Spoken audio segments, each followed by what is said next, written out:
आज की इस गहन चर्चा में सुनने वालों का बहुत बहुत स्वागत है। आज का हमारा जो मिशन है वो इतिहास की किसी आम किताब के पन्ने पलटना बिल्कुल नहीं है। जी बिल्कुल नहीं। आज हम एक ऐसे दस्तावेज पर बात कर रहे हैं जो हमें साल 1192 के तराइन के युद्ध के मैदान से उठाकर सीधे आज यानी 2026 के आधुनिक दौर में ले आता है।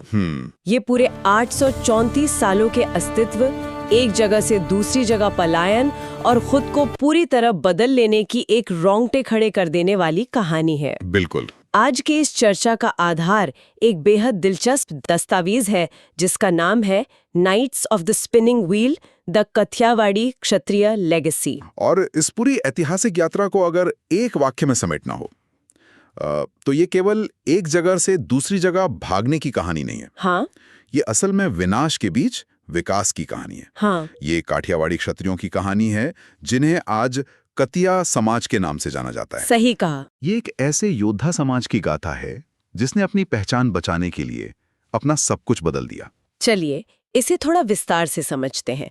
दस्तावेज की शुरुआत ऐतिहासिक वीरता से होती है। तराइन का दूसरा युद्ध जो 1192 ईस्वी में लड़ा गया था। जी।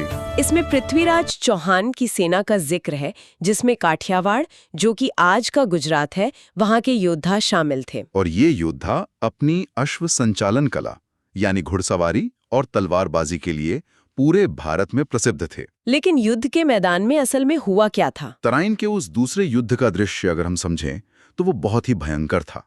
जब राजपूत सेना बिखर रही थी, परिस्थितियां बिल्कुल विपरीत थीं। बिल्कुल विपरीत थीं। लेकिन उस निराशा के बीच भी इन काठियावाड़ी योद्धाओं ने हार नहीं मानी। ये अग्रिम पंक्ति में खड़े रहकर फ्रंट लाइन पे डटकर तुर्की सेना यानी मोहम्मद गोरी का सामना करते रहे। क्या बात है! यह उनके अदम्य साहस का चरम था। लेकिन अंततः जब हार सामने थी तब उनके सामने एक बहुत बड़ा सवाल खड़ा था। और यहीं से कहानी एक नया मोड़ 1192 में हार के बाद चौहान की आत्मसमर्पण राजपूत करने सेना के ने बजाय तराइन के युद्ध इन में योद्धाओं ने अपनी सांस्कृतिक पहचान बचाने के लिए एक दूसरा ही रास्ता चुना। उन्होंने मध्य भारत के दुर्गम जंगलों की तरफ शरण ली, सतपुड़ा और विंध्याचल की पहाड़ियों की तरफ। यहाँ से बात वाकई बहुत दिलचस्प हो जाती है, क्योंकि ये पलायन सिर्फ जान बचाने के लिए तो नहीं था। नहीं, बिल्कुल नहीं। दस्तावेज में इस पलायन के 3 मुख्य कारणों का विश्लेषण किया गया है।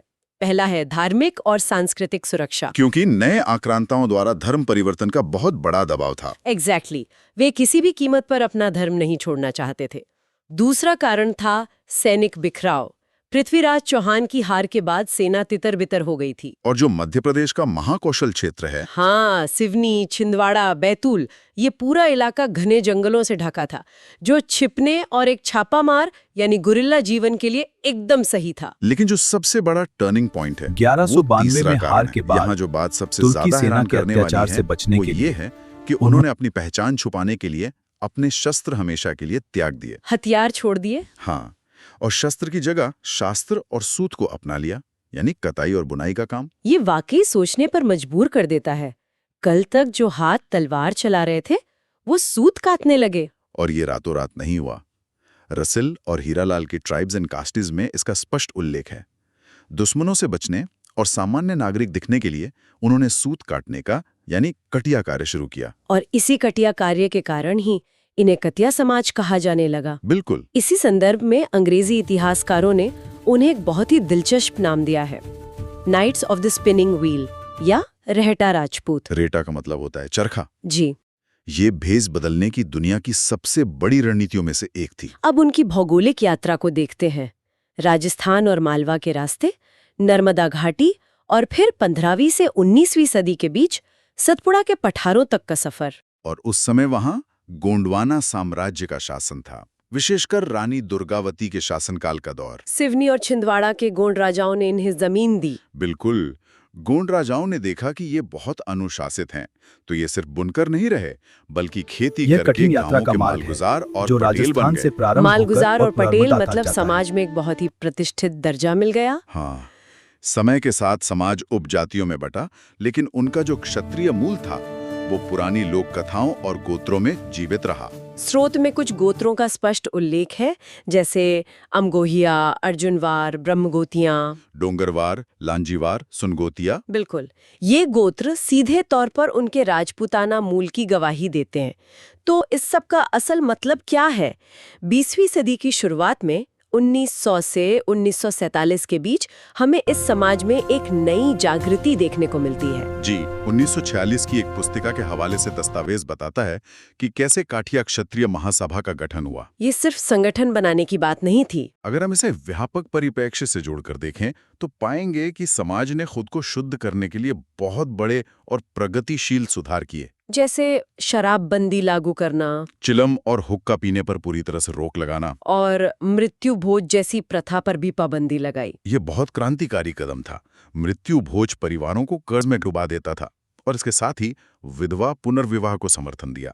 और शिक्षा को बहुत बढ़ावा दिया। संगठनात्मक क्रांति उस दौर और में समाज ऐसा सुधार करना एक नए तरह 1900 का से युद्ध लड़ने जैसा ही था। और सामाजिक की वो युद्ध के मैदान से निकलकर अब सामाजिक कुरीतियों से लड़ रहे थे। अब आधुनिक काल की तरफ पढ़ते हैं। आजादी के बाद 1956 से पहले के मध्य प्रदेश यानी सेंट्रल प्रोविंस एंड बरार, जिसकी राजधानी नागपुर थी, उसका संदर्भ आता है। और 1976 में एक बहुत बड़ा प्रशासनिक बदलाव हुआ।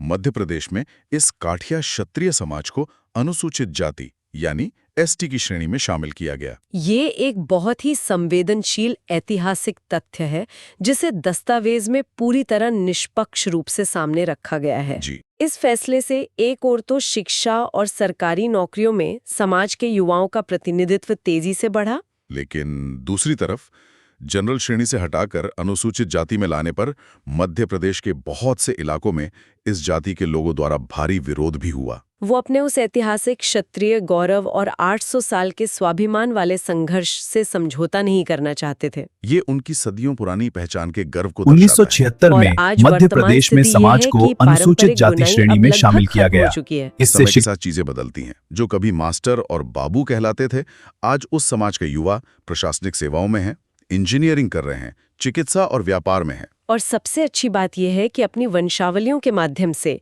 वे अपने क्षत्रिय इतिहास पर आज फिर से गर्व कर रहे हैं। ये एक तरह से उनकी उसी खोई हुई पहचान की वापसी है। तो चर्चा को समेटते हुए हम कह सकते हैं कि ये 834 वर्षों का एक ऐसा संघर्ष है जहां एक महान योद्धा समाज ने समय की मार को देखते हुए खुद को बदला और आज एक सुशिक्षित समाज के रूप में हमारे सामने खड़ा है। इससे एक बहुत ही महत्वपूर्ण सवाल खड़ा होता है जी। जब किसी समुदाय को सदियों तक अपनी असली पहचान छुपानी पड़े, तो क्या योद्धा का मूल स्वभाव कभी मरता है या वो सिर्फ अपना युद्ध का मैदान बदल लेता है? बहुत गहरी बात कही आपने। तराइन के मैदान में लड़ने वाले आज शिक्षा और प्रशासन के मैदान में लड़ रहे हैं। सच में हमारे आसपास मौजूद साधारण से दिखने वाले पेशों के पीछे न जाने और कितने ऐसे ही गुमनाम इतिहास छिपे होंगे। बिल्कुल सही। इस गहन चर्चा से जुड़ने और इतिहास के इस अनछुए पहलू को समझने के लिए सभी सुनने वालों का बहुत बहुत धन्यवाद। मिलते हैं अगली बार एक नए विषय के साथ।